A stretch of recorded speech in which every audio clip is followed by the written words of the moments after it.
have been called by God and we've been chosen for this hour. We are no better than anyone else. We're no better than any other denomination, except we have been called by His name.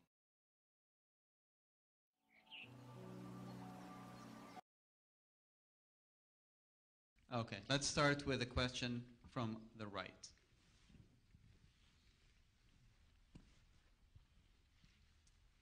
My question is, if I just get an idea and I want you to clarify it for me. You could marry two. One could be Muslim and the other one could be Christians. And you can have two sons. One will be Muslim and the other one will be Christian.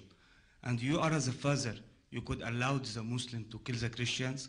And if the answer is no, so why in the Quran they mention 31 times that they could allow to kill Christians or Jews?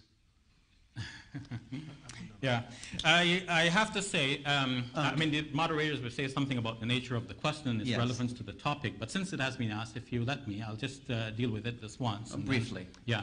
So, briefly, the Quran does not say that we can kill Christians. I think your analogy is exactly right on par. How can we kill a human being, regardless whether the human being is Christian or anyone else? I can't kill my own children. I can't kill somebody else's children. I can't kill another human being. That is the teaching that emerges from the Quran when it is studied as a whole.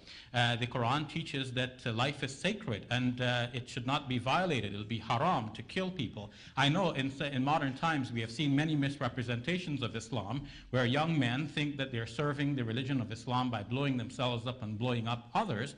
But the rest of us react with as great horror as non-Muslims react from these events. We find this to be a distortion of our faith, and it's a travesty. It is wrong, and we condemn it in categorical terms. Chapter 16. These things have I spoken unto you, that ye should not be offended. They shall put you out of the synagogues. Yea, the time cometh, that whosoever killeth you will think that he doeth God service. And these things will they do unto you, because they have not known the Father, nor me.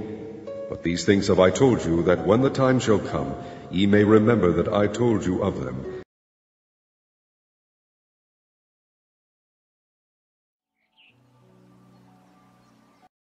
In Jude, we find him writing in verse 3, I wanted to write of our common salvation. But he said, I realized it was necessary for me to write to you of the faith which was once delivered to the saints. It's very specific in Greek. It was delivered once for all. We do not have an evolving gospel that needs to be updated with the latest theories of psychology and sociology and legality. But we have the faith which once for all was delivered to the saints. It saved people in the first century. It saves people in the 21st century.